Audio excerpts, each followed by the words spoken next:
आज हम पढ़ेंगे प्रेजेंट परफेक्ट टेंस।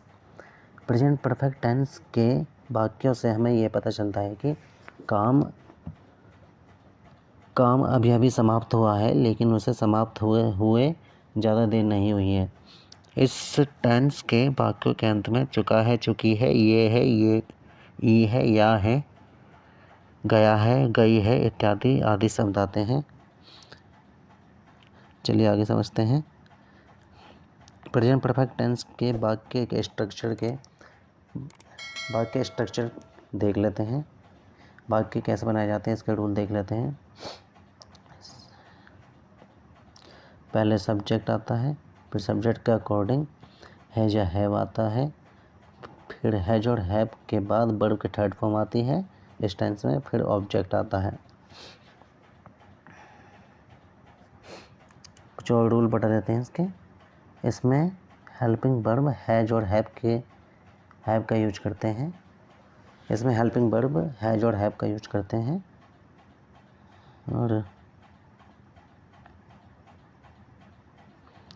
और सिंगुलर सब्जेक्ट और ही से इट के साथ हैज और प्लूरल सब्जेक्ट एंड आई के साथ हैव का यूज करता है। इस टेंस में सिंगुलर सब्जेक्ट और ही से इट के साथ हैज और प्लूरल सब्जेक्ट एंड आई के साथ हैव का यूज करते हैं। इसके एग्जाम्पल देख लें। पॉजिटिव वाक्य, एफर्मेटिव भी बोलते हैं इसको, जैसे वह सो चुका है, ही हैज स्लेप्ट, वह पढ़ चुकी है, सी हैज रीड, कोमल जा चुकी है, कोमल has gone,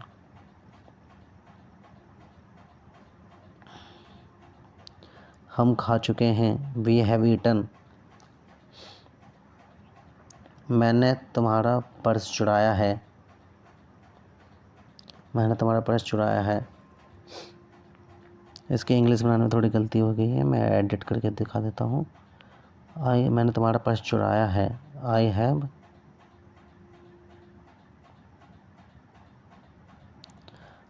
stolen your purse.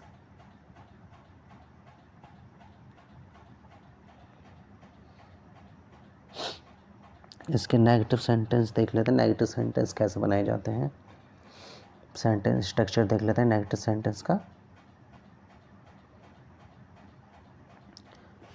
पहले सब्जेक्ट लाएंगे, फिर सब्जेक्ट के अकॉर्डिंग हैज या हैव, फिर हैज और हैव हेल्पिंग वर्ब के बाद नोट लगाएंगे और नोट के बाद वर्ब की थर्ड फॉर्म आएगी और फिर ऑब्जेक्ट। चलिए इसके कुछ वाक्य के एग्जांपल देख लेते हैं। जैसे उसने गाना नहीं गाया है, तो इसकी इंग्लिश होगी ही हैज नॉट संग ए सॉन्ग। अगला, पूजा नहीं सोई है, पूजा हैज नॉट स्लेप्ट। तीसरा, हमने खाना नहीं खाया है, we have not eaten meal. India match नहीं जीता है, India has not won the match. अब इसके इंटरोगेटिव सेंटेंस के वाक्य के रूल देख लेते हैं। इंटरोगेटिव मतलब प्रश्नवाचक।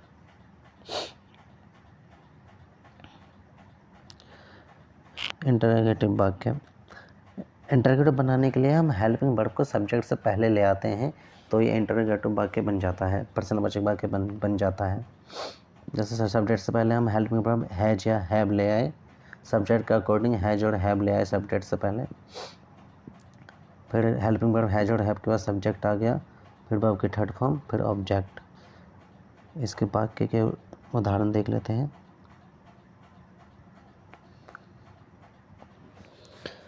जैसे, क्या राम खाना खा चुका है, हैज राम ईटन फूड।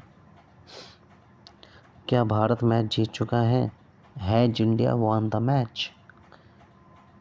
क्या वे जा चुके हैं, हैव दे गॉन। चौथा, क्या उसने झूठ बोला है? हैज ही टोल्ड ए लाई। अब इंटरोगेटिव प्लस नेगेटिव सेंटेंस के स्क्रिप्ट को देख लेते हैं। इसका वाक्य स्ट्रक्चर इस प्रकार बनेगा। पहले सब्जेक्ट के अकॉर्डिंग हैज हैव आएगा, हैज हैव हेल्पिंग वर्ब आएगी सब्जेक्ट के अकॉर्डिंग, फिर सब्जेक्ट आएगा, फिर सब्जेक्ट के बाद नोट, फिर वर्ब की थर्ड फॉर्म, फिर ऑब्जेक्ट। इसके बाकी कुछ रोल देख लेते हैं, वाक्य बना के देख लेते हैं।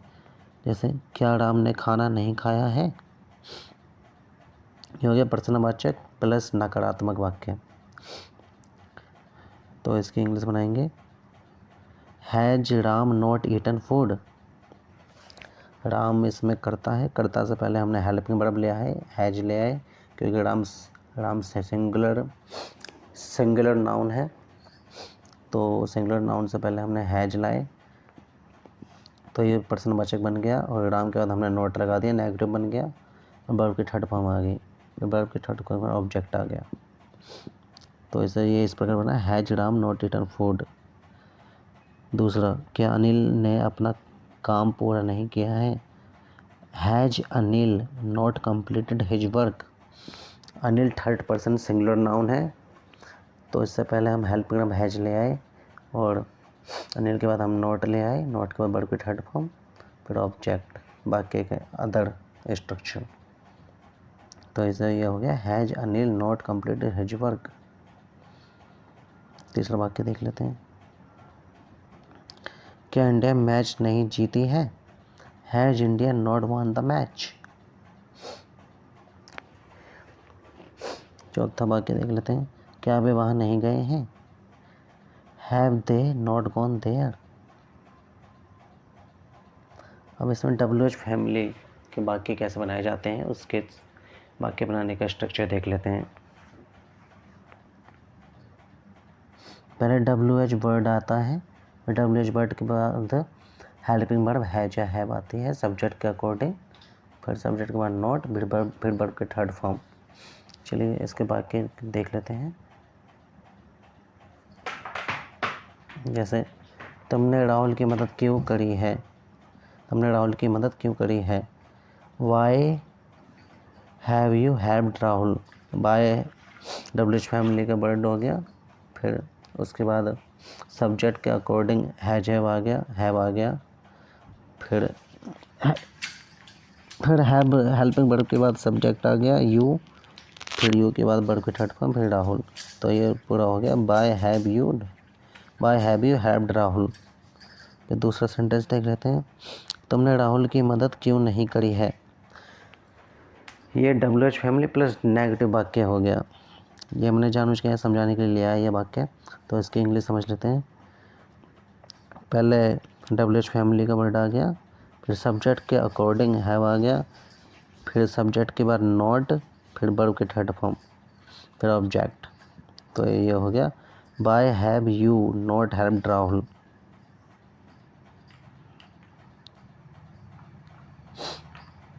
अब हम समरी देख लेते हैं, हमने इस टेंस में के कौन कौन से वाक्य सीखे बनाने।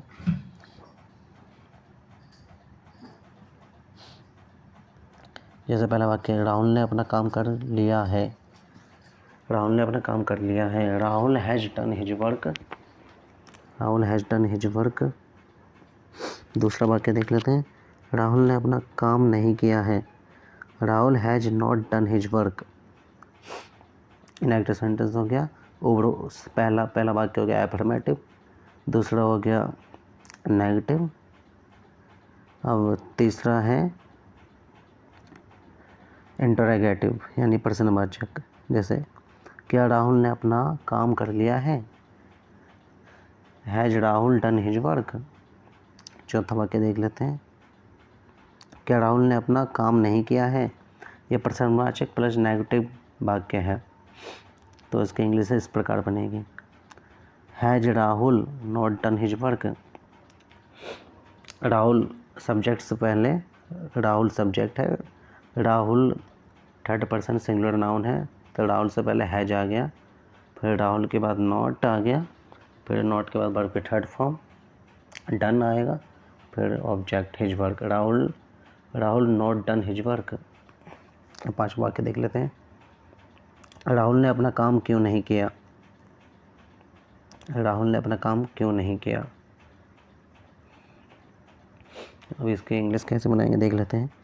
पहले हेल्पिंग वर्ब आ गया, फिर राहुल, राहुल सब्जेक्ट के अकॉर्डिंग हैज आ गया, फिर राहुल सब्जेक्ट के बाद नोट आ गया, फिर नोट के बाद वर्ब की थर्ड फॉर्म, फिर ऑब्जेक्ट। वाक्य के अन्य स्ट्रक्चर। तो ये हो गया by has Rahul not done his work. आशा करता हूँ समझ में आया होगा। ना समझ में आया हो तो कमेंट्स में जरूर लिखिएगा, और प्लीज़ मेरे चैनल को सब्सक्राइब कीजिए। सब्सक्राइब करने से मोटिवेशन मिलता है, तो please like and subscribe my channel. Thanks for watching.